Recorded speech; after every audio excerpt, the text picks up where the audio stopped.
Mazkur loyihamizni Samarqand viloyati Ishtixon tumani Oxun Boboyevdan Sherzod akamizga qilib berganmiz. Shu o'rinda Sherzod akaga assalomu alaykum deymiz.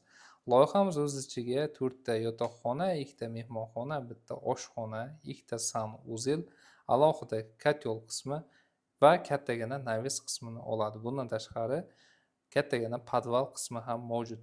Loyihamizning o'lchamiga to'xtaladigan bo'lsak, ko'cha tomonimiz 23 metr 40 santimetrni tashkil qilsa, ya'ni eniga 23 metr 40 santimetr, uzunasiga esa 33 metrdan iborat. Bu degani loyihamiz umumiy holatda 7,7 sotixli yer maydoni uchun mo'ljallab chizilgan. Do'stlar, kanalimiz rivoji uchun hamda videomiz ko'plarga manfaatli bo'lishligi uchun video ostida bir donadan like qoldirishni unutmang. Fikr mulohazalaringizni esa kommentariyada kutib qolamiz.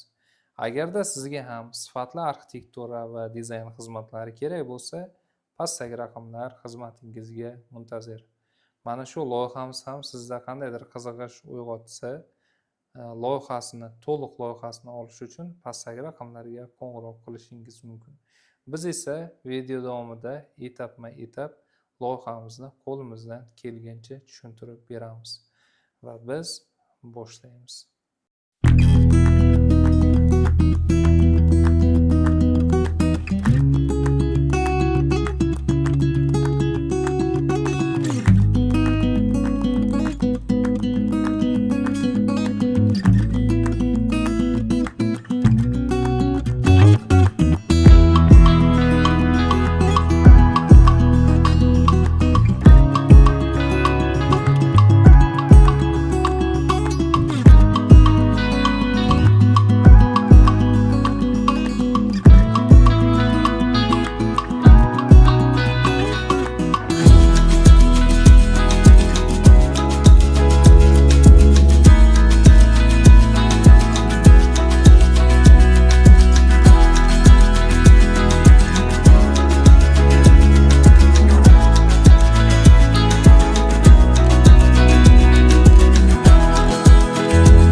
Do'stlar, guvohi bo'layotganingizdek, uyimizning kirish qismi xuddi mana shu joyda qoldirib o'tilgan. Ya'ni e'tibor berayotgan bo'lsak, Malibuning oldida darvozaxonamiz qoldirib ketilgan.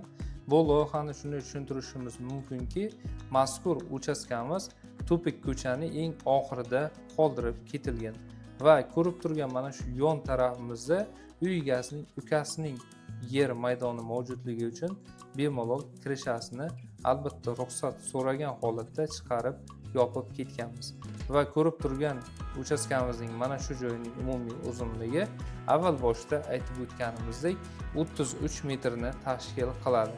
Agarda sizda tupik joy emas, ya'ni to'g'ri ko'chada joylashgan bo'lsa, bu darvozaxonani mana shu tarafga, ya'ni 23 metr 40 santimetr bo'lgan tomonga joylashtirib, bemalol kirish qismini mo'ljallab qo'ysak bo'ladi va bu anchagina qulaylik tug'diradi.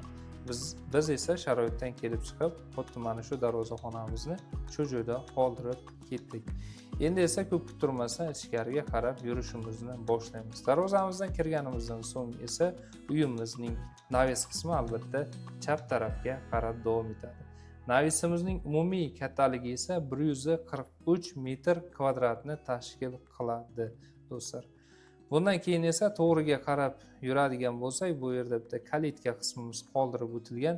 Albatta uyimiz uchun xonalarda havo aylanishi hamda quyosh nuri zarur. Shuning uchun uyimizning orqa tomoniga derazalar joylashtirdik va orqa tomonda yana qo'shimcha joy qolganligi hisobiga bu yerda havo aylanish tizimi yaxshi bo'ladi va qo'shniga ham shu bilan birgalikda ziyonimiz tegmaydi.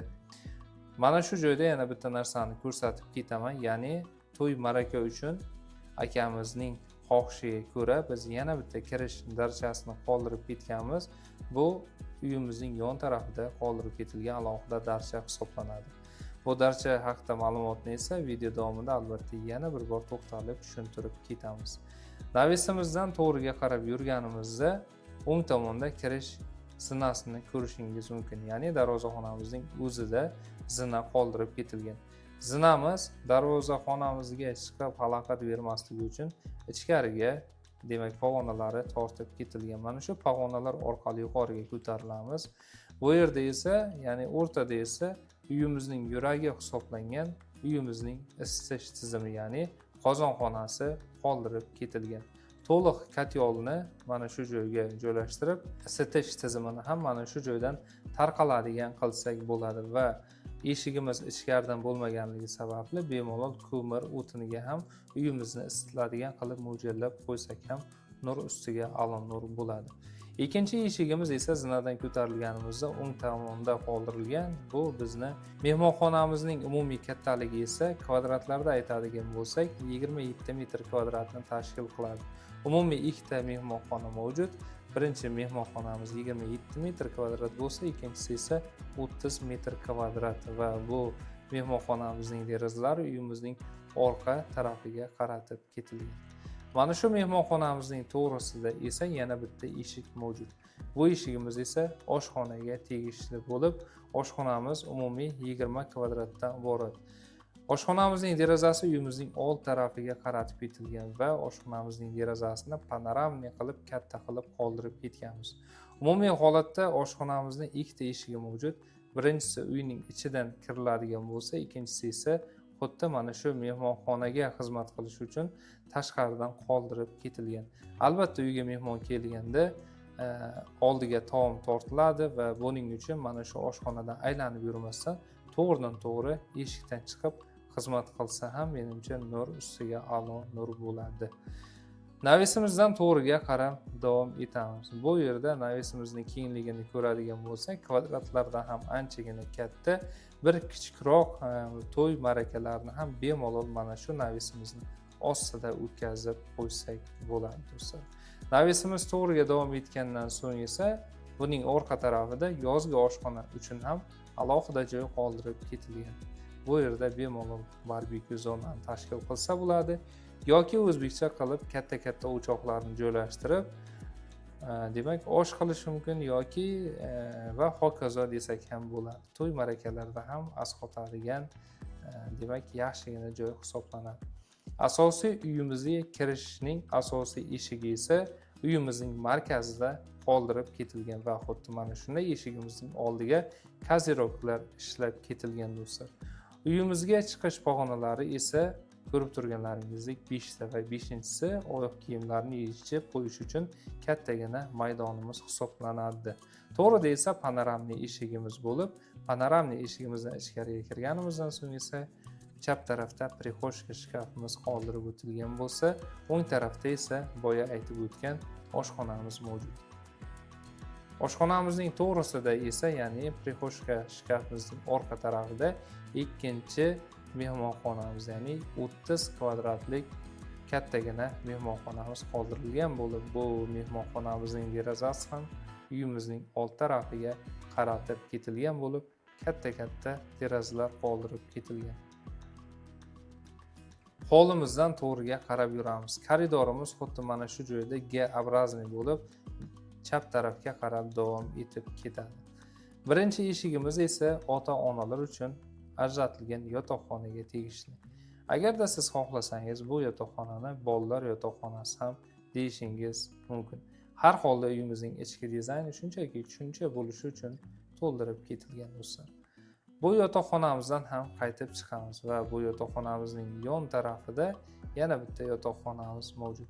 Buni esa biz toza bolalar yotoqxonasi desak bo'ladi. Bu yotoqxonamizning derazasi uyimizning orqa tarafiga qaratib o'tilgan. Mana shu yotoqxonalarimiz maydoni umumiy 16 kvadratdan, ya'ni 16 kvadratni tashkil qiladi. Yotoqxonamizdan qaytib chiqamiz va bu yerda esa bizni umumiy sanuzelimiz mavjud.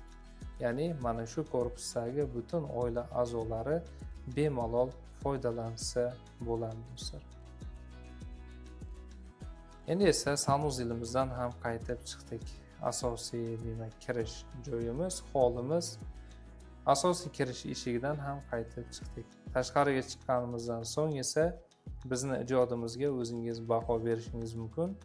Uyimizni nafaqat uyimizning o'zi ochadi, balki uning oldidagi landshaftli zonalari ham uyimizning o'ziga hamohang bo'lsa, nur ustiga a'lo nur bo'ladi. Albatta do'stlar, ko'rib turgan mana shunday chiroyli landshaftli zonalarini yasash imkoni mavjud va albatta bu uchun katta xohish, vaqt hamda eng muhimi xarajat kerak bo'ladi. Mana shunday katta uyni qurgandan keyin esa buning demak egasi o'ylaymanki landshaftli zonani ham qurishga pul va vaqt ajratadi degan umiddamiz. Ikkinchi kirish joyini yana bir bor eslatib o'tamiz. Video avvalida aytib o'tdik, mana shu kalitkamizda ikkinchi kirish joyi ham mavjud. Bu joyni biz qo'shimcha sifatida qoldirib ketganmiz. Albatta uy egasining o'zining xohishiga ko'ra, ayniqsa to'y ma'rakalarda asqotadi deb o'ylaymiz. Uyimizga kirish eshigining 3-demak qismiga keldik. Birinchi kirish eshigimiz darvozaxonada edi. Ikkinchisi esa uyimizning old tarafida, uchinchisi esa o'ng yon tarafda hisoblanib, bu yerda ham yon taraflama zinalar qo'yilgan bo'lib, bu yerga har tomondan chiqsa bo'ladi. Ikki tabaqali eshigimizdan ichkariga kiramiz. Ichkarida koridorimiz mavjud. Koridorimizning o'ng tarafida bitta oilaviy xona qoldirib o'tilgan. Bu xonamizning derazasi esa uyimizning old tarafiga qaratilgan bo'lib, xuddi mana shunday umumiy tuzilishga ega bo'lsa, bu xonamizning ro'parasida esa yana bitta yotoqxona mavjud. Yoki buni yosh oila uchun bersak ham bo'ladi, yokida yoshi ulug'roq, demak oila a'zolari uchun ham ajratib qo'ysak bo'ladi. Yoshi ulug' oila a'zolari albatta qarigandan keyin ko'p baqir-chaqirlar insonga yoqmay qoladi deyishadi. Shuning uchun eng tinch zona xuddi mana shu hisoblanadi. Agarda mehmon kelib qolsa, u xonada demak kutib olinadi, bu xonada esa maza qilib dam olishi mumkin. Va bu yotoqxonaning ichiga ham alohida sanuzel joylashtirib ketish kerak edi va biz buni qildik. Do'stlar, xuddi mana shunday loyihamizni qo'limizdan kelgancha ishlab uy egasiga topshirdik. Aytgancha uyimizning osti, ya'ni xuddi mana shu qismi to'liq podval sifatida qoldirib ketilgan. Uyimizning orqa tarafida esa yana uchastkamizda yetarli joy bo'lganligi sababli hojatxona hamda saunalarni uyimizning orqa tomoniga keyinchalik mo'ljallash uchun bosh rejaga, ya'ni game planga kiritib ketganmiz. Sizlar bilan har doimgidek quruvchi o'z jamoasi va Kamina Mehojbek biz bilan bo'lganingizdan bag'oyatda xursandmiz. Keyingi loyihalarimizda ko'rishguncha sog' bo'ling, salomat bo'ling va eng asosiysi bizdan uzoqlashmang. Hammaga omad.